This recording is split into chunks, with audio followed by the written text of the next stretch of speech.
Hey everyone, ready for a deep dive into a world we can't even see? Sounds intriguing. We're talking all about molecular sensors. They're like tiny little detectives for chemicals. Oh, I like that. Tiny detectives. Yeah, So, what makes these molecular sensors so cool is that they can basically act as signal converters. they can. Yeah, they can translate chemical interactions into something that we can actually measure.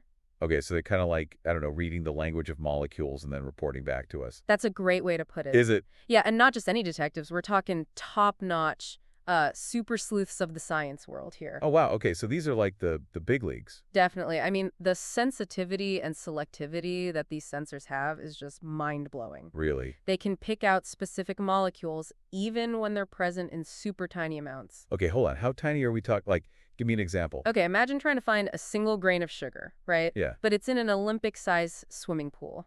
That's the level of sensitivity we're talking. that's some serious detective work. Right. So, what kind of mysteries are these molecular sensors solving then? Well, one of the biggest areas is in pollutant detection. Okay. So think about it like portable sensors that can instantly tell us if there are harmful chemicals in the air or water around us. Oh wow, that would be amazing. Like a personal safety net for the environment. Exactly. It's like having an early warning system. So we're not just talking about protecting ourselves, but the whole planet too. Absolutely. And it goes beyond just the environment. These sensors can also be used to detect disease biomarkers. Disease biomarkers, what are those? So those are like tiny little molecular traces, Mhm. right, that can actually signal that something might be off in our bodies. So like red flags. Exactly. And the sooner we catch those red flags, the better. Okay, so we're talking about earlier diagnosis and maybe even more targeted treatments. Exactly. And that could be a total game changer for healthcare.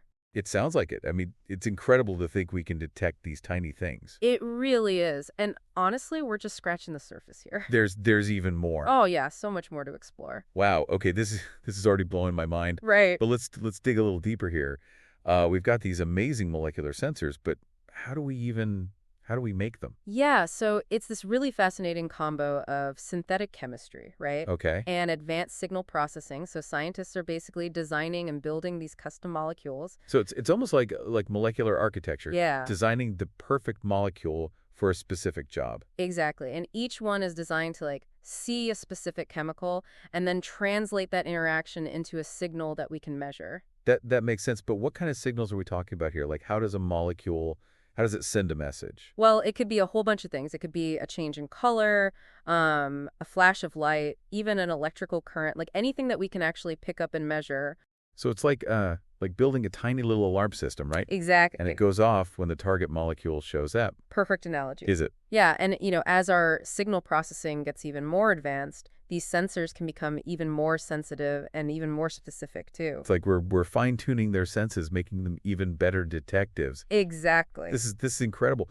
But where is this all going? What's the big picture? Oh man, the potential here is basically limitless. Is it? We talked about environmental monitoring and healthcare, Right. but imagine this, sensors in your food packaging. In my food packaging. Yeah, that tell you when something's gone bad. No more guessing if that milk is still good. I'm sold. Right.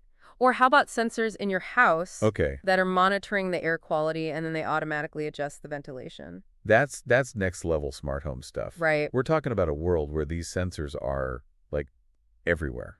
Exactly. And it goes beyond just convenience too. Like think about the potential impact on global health. Global health. Okay. We could be monitoring disease outbreaks in real time with portable and affordable sensors Wow. and then responding way more It's just effectively. so much faster. And think about this personalized medicine, right? Okay. We could use these sensors to tailor treatments to individual patients based on like their unique molecular profile. It's like a revolution in healthcare. It is. This is all so exciting, but it also makes you think like, how do we make sure that this technology is being used responsibly? It's a lot of power in a tiny package. You're absolutely right. Like any powerful technology, there's ethical considerations, right? Yeah. And potential risks. Like what about privacy? Imagine sensors that can tell not just what we're exposed to, but how we're feeling or even what we're thinking, That's a really valid concern. isn't it?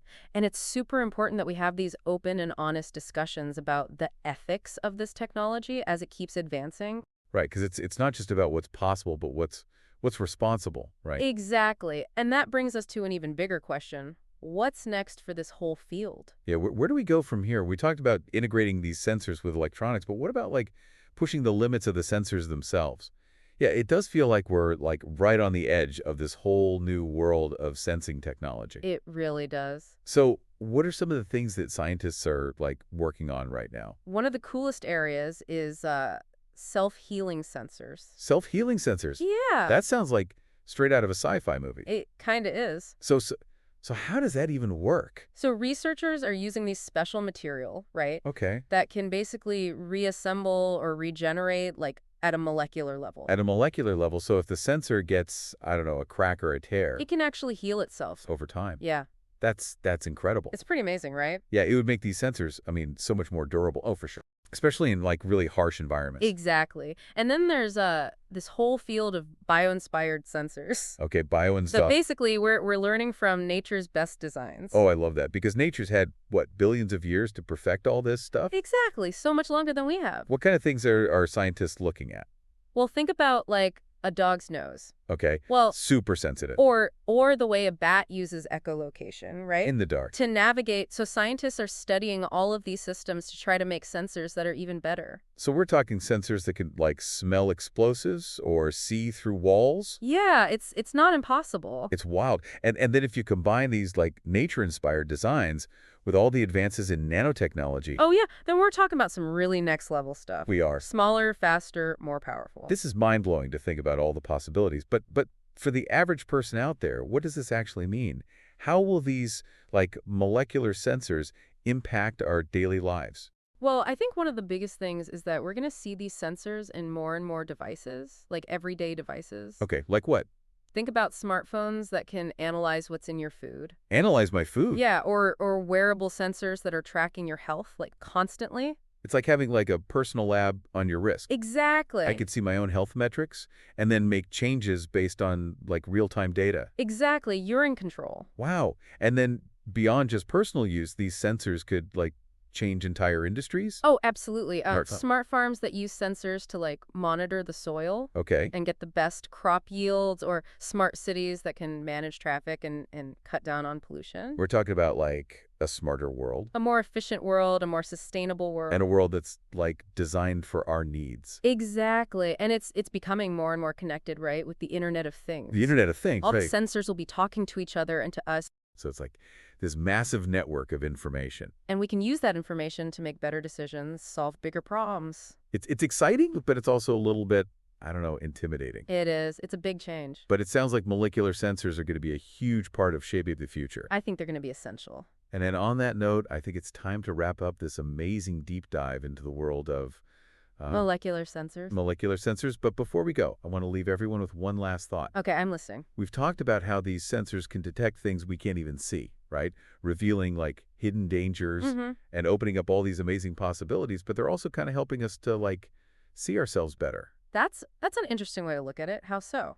Well, by understanding how these like complex chemical interactions work. In our bodies, in the environment? Exactly. We get a better understanding of like our own place in all of it. It's true. It's like a reminder that we're all connected on this really fundamental level by the same building blocks. And as we keep exploring science and technology, You got to keep that connection in mind. we do. Let's use these tools to understand the world, but also to build a better future for everyone. I love that. That's a perfect way to end this deep dive. It is.